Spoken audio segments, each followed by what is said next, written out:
Welcome to the Freedom Founder Podcast. I'm your host, Zach Duggar. Now, sometimes when we're approaching things in life, we feel like we have a limitation. We have this capacity that we can't get past. I'm here to tell you that there are opportunities to get more capacity, to achieve a higher level of success. And my guest today, Adam Lucero, talks about how to obtain superhuman performance and helping individuals scale their businesses. So, Adam, thank you for joining me today. I'm excited to be here. Thanks for having me on. Absolutely.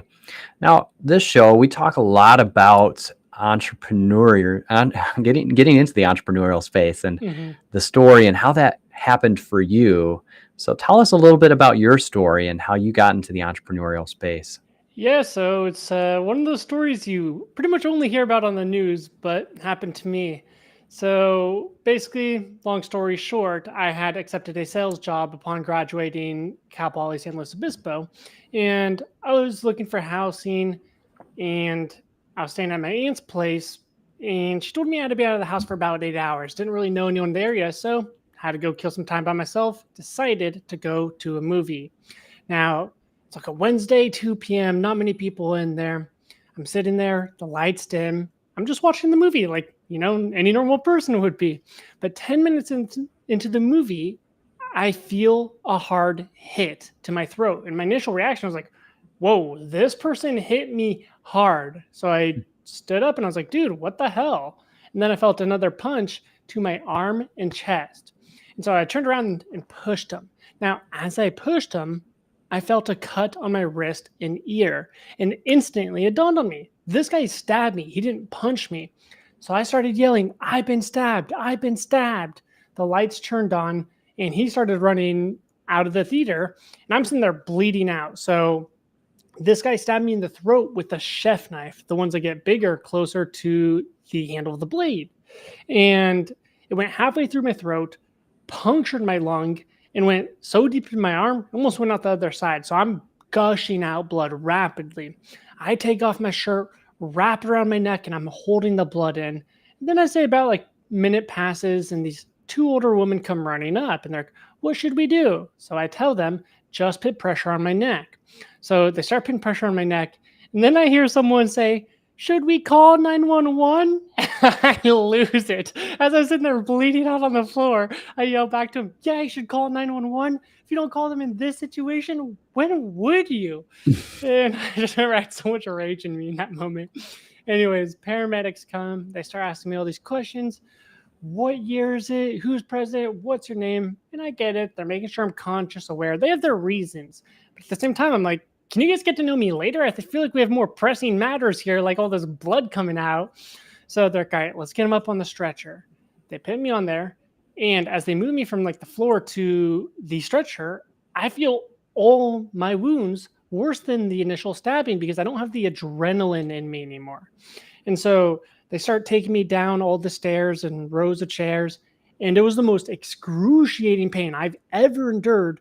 It felt like I literally got stabbed in all those places like hundreds of times because it was like so many, it was just so excruciating. Like I remember just looking at the ceiling and trying not to scream my guts out.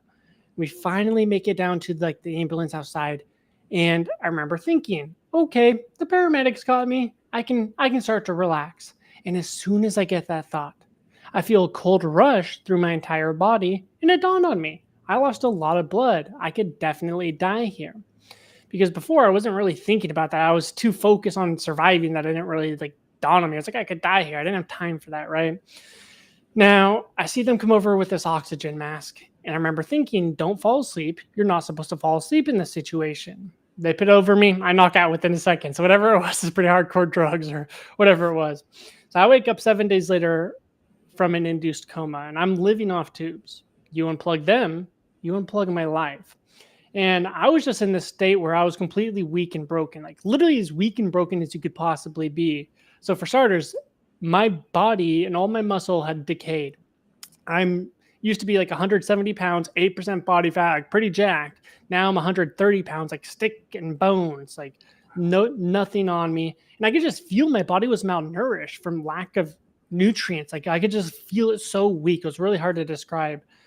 And besides that, I just couldn't think clearly. Someone could have said, like, Adam, I'll give you $5,000 if you tell me what 8 times 11 is or something like that. I wouldn't be able to do it. My cognitive function just was comparable to a 4-year-old's.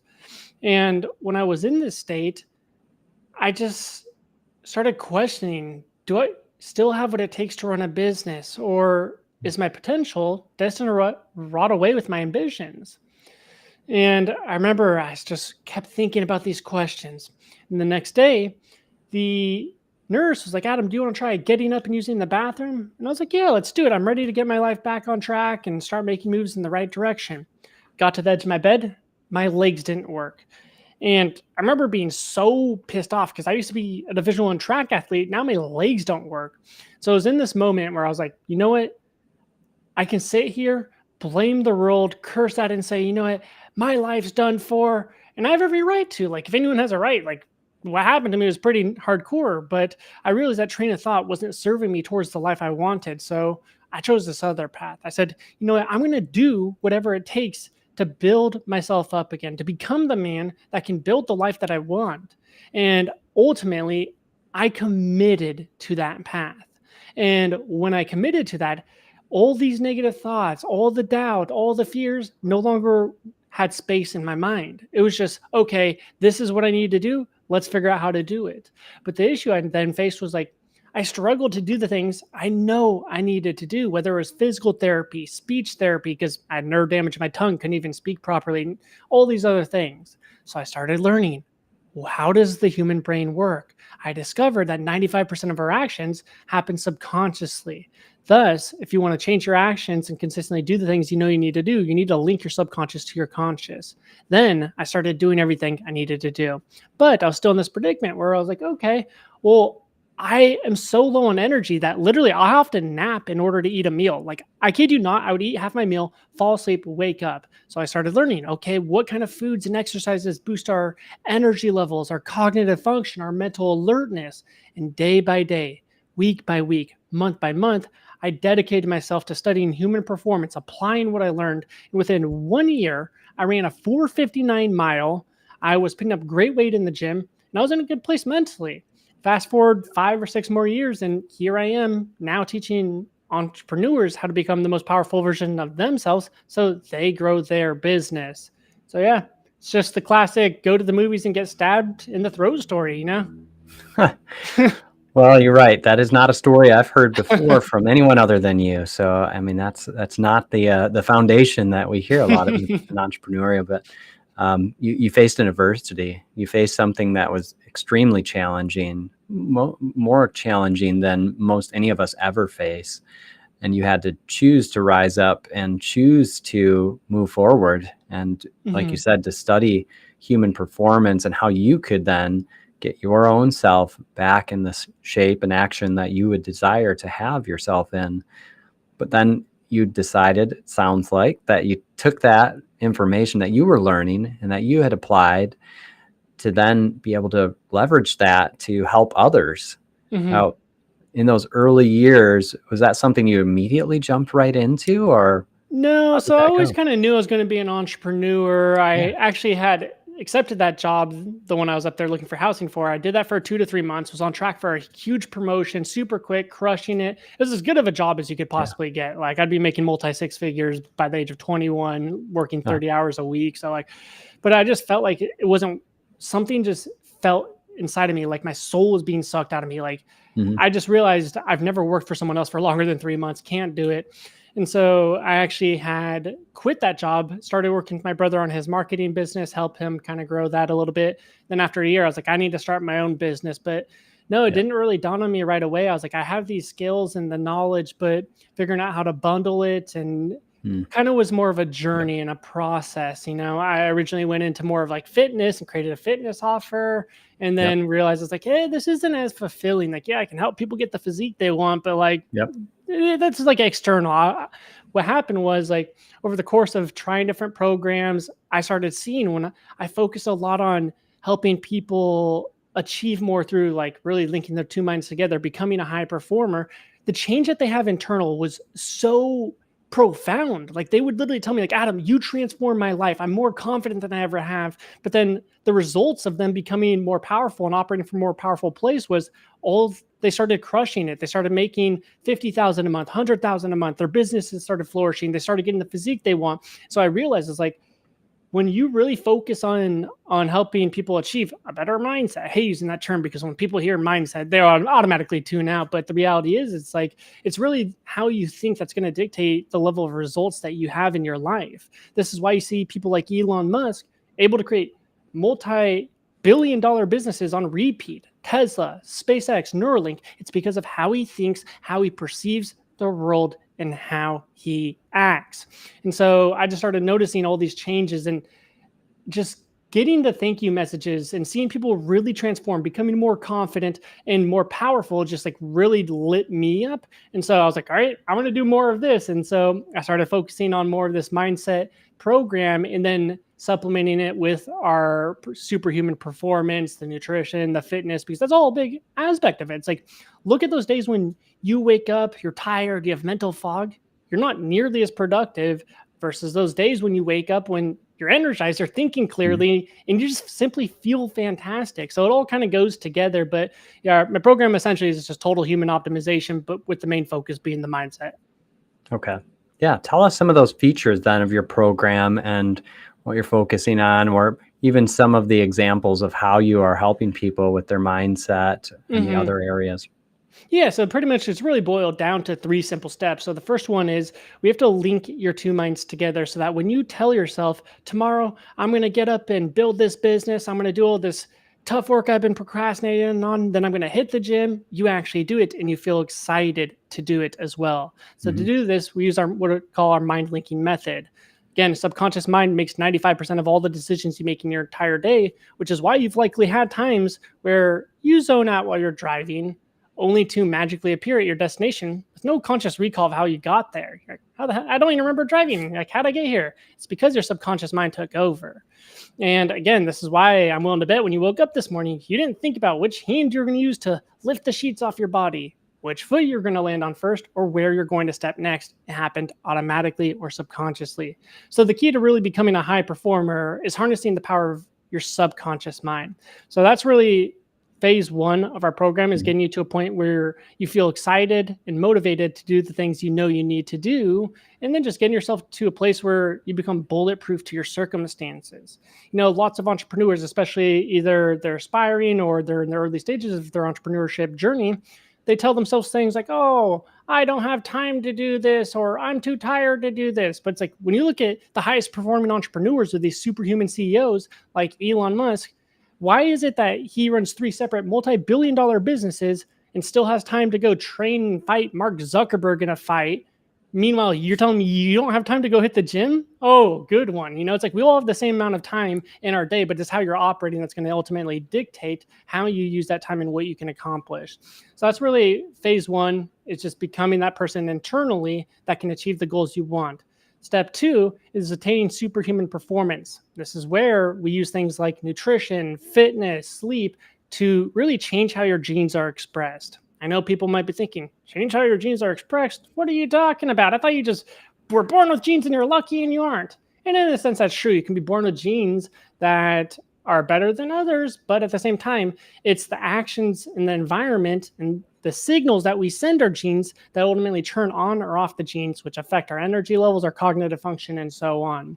And so it's really just getting yourself to a point where you have more energy, it's much more consistent and potent, you're thinking more clearly, your mental alertness, it's kind of like the guy in Limitless, you know, it's just evolved. You make better decisions.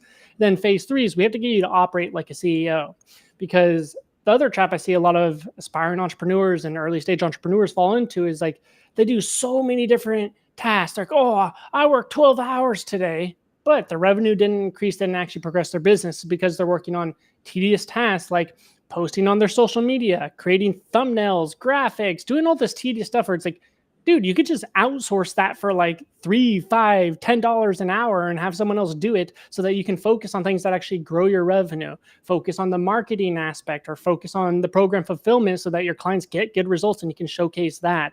So when you combine all 3 of these, you just essentially make more money while working less.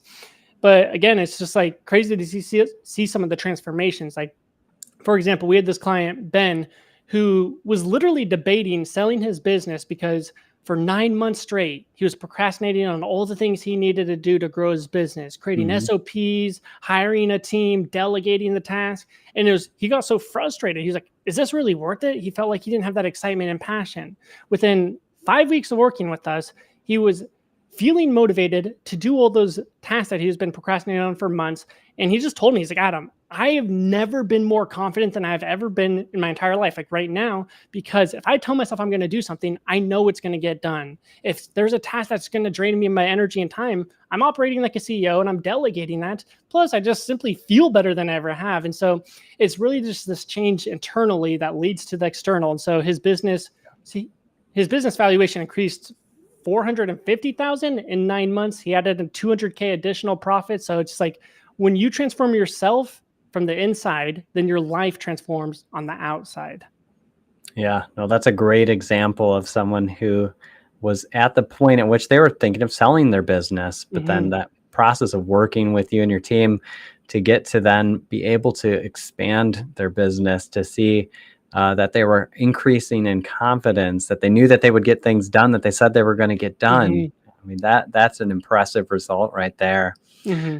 Now, do you work primarily in a group format or individual coaching format, or how does your program work? Yeah, so it's mainly one to one as of now, but Hmm. we're probably so it's a little tricky because like I know it's more profitable to go to the group setting, but at the same time, it's like the people that I deal with, they're usually tend to be really big procrastinators and they need more of that one-to-one accountability. Hmm. And so what I'm likely going to be doing very soon here is adding on other coaches to help with the fulfillment. But I think I'm going to keep that one-to-one business model just Yep. because I feel like it delivers better results. Like I don't think most of my clients would have gotten the results they had if it was in a group setting or they're Yeah. waiting 5 hours in a group call to get their answers or they don't have that Hmm. immediate support. And so I think I'm always going to be that one-to-one model, but just constantly increase the prices and add in other coaches to help with the fulfillment. Yeah. Yeah. Well stated. I think you're right with that Hmm. procrastination factor too. And you get in a group context, you allow others to talk sometimes, and you listen, and you It's just just, kind of are sitting back. yeah, just waiting my turn, just wasting my time here. I'm like, okay, you guys do Yeah. you. So yeah. Yeah, no, I like that. I like that the results are very important to you over Hmm. time for the individual. So that speaks of you and your integrity as well, and what you're trying to achieve and the work that you're Hmm. doing. Now, I have a question that I like to ask all of my guests on Hmm. the show. If you were to be handed $1 million, no restrictions attached to it, to invest in your business or another endeavor, how would you use that and why? Mm. Pretty good. I'd probably focus on investing in businesses. Hmm. Whether I'd probably put a decent chunk into like stocks just to have some sort of Sure. safety net. Yep. But I think what I would probably do is, first of all, I'm pretty big into gold and silver mining stocks right Hmm. now. I just think where the US dollar is going in our economy, that's just my personal Okay. belief. I'm not a financial investor, so take that with a grain of salt. But that's probably where I'd put like 20 to 30% of it in. I'd probably spend 20 to 30% of it in looking at some other businesses and investing into that, and then potentially Hmm. doing some more sort of like consulting with it to help them grow. And Yep. then, yeah, when it comes to the other aspect, I'd probably hold on and just wait for good opportunities. I've realized looking back at my life, all the good investments I've made, it's just having access to the money when good opportunities arise. Like when the whole Yep. coronavirus happened and the stock market tanked, I was like, let's put everything I got into the stock market. And then it just boomed in the next year. So it's like just waiting for the right opportunity instead of just pitting it into something immediately, unless that investment I'm making is something I could withdraw later. Like, for Hmm. example, like maybe I could put it into the stock market and I'm like, if I see a better opportunity arise, I can just liquidate it or so forth. But yeah, that's Yep. probably what I'd be doing. Yeah. No, that's a solid answer. Solid Hmm. answer. Now, I would like to also go back to that beginning story there. You Hmm. mentioned an individual that had assaulted you in this public setting. Hmm. I'm sure some of our guests wonder, was that person ever found? Yeah. So I'll Yeah. give you the whole story on him. Basically, the cops were actually looking for him when he attacked me because 2 days prior, he stabbed a homeless man 50 times while he was Wow. sleeping. So they were literally looking for him when he attacked me. They caught him like within an hour of him attacking me. and he's was schizophrenic. So he was in his own world, battling his own demons. And I actually have no hard feelings for him. And Hmm. because what happened was, obviously there's a whole court case, but he was literally insane. So he can go to court. So for like Yep. 2 or 3 years, he was working as a psychiatrist. And when he regained consciousness and he found out what he did, he pled guilty because he felt terrible about it. And so that Yeah. just goes to show, like, again, he was battling his own demons. His intentions, like him as a person, I think he's a good person. It's just like, who's to say if I was in his situation where I was homeless, didn't have access to good quality water and food and the support system I have, it's like, who's to say I wouldn't turn out like he did, you know? Like, I'm just Sure. fortunate that I'm in a situation where I wasn't in that situation. And so, like, I've literally been debating, like, flying up into his prison and telling him, like, look, man, my life's good, so I just want him to overcome this because I don't want him to spend the rest of his life suffering. Like, I Yeah. forgive him, but at the end of the day, I realize I can't even visit him and talk to him. So it is what it is. But Sure. yeah, essentially, just he was schizophrenic, battling his own demons, and yeah. Yeah. I mean, it speaks to other forms of adversity that people deal with in life. And, Mhm. that situation was one that you were able to deal with and overcome and even get to that point of forgiveness for the individual that caused it, but also taking that and accelerating into an area of business that you've been able to help others to Mhm. scale, to grow in their own optimal human performance as well and Mhm. increase their capacity. So, Adam, if our guests want to find out more about the work you're doing or possibly interested in the services you provide, what's the best way for Mhm. someone to connect with you? So, two different ways. Basically, the best way is going to be going to superhumanceo.com. You'll be able to opt in for our training and then book a time to speak with me or my team. And then alternatively, you could go to my Instagram. It's Adam Lucero, Lucero, then the number one. So Adam Lucero one. Perfect. Superhuman CEO. I love it. Mhm. All right, Yep. Adam, thank you again for your time today. I'm excited to see what more you're going to be bringing over the years and the great people you're going to be helping. The next Elon Musks that you're going to be assisting to get to that point in their process. So I, thank you again. of course, I'm excited to be here and grateful for the opportunity.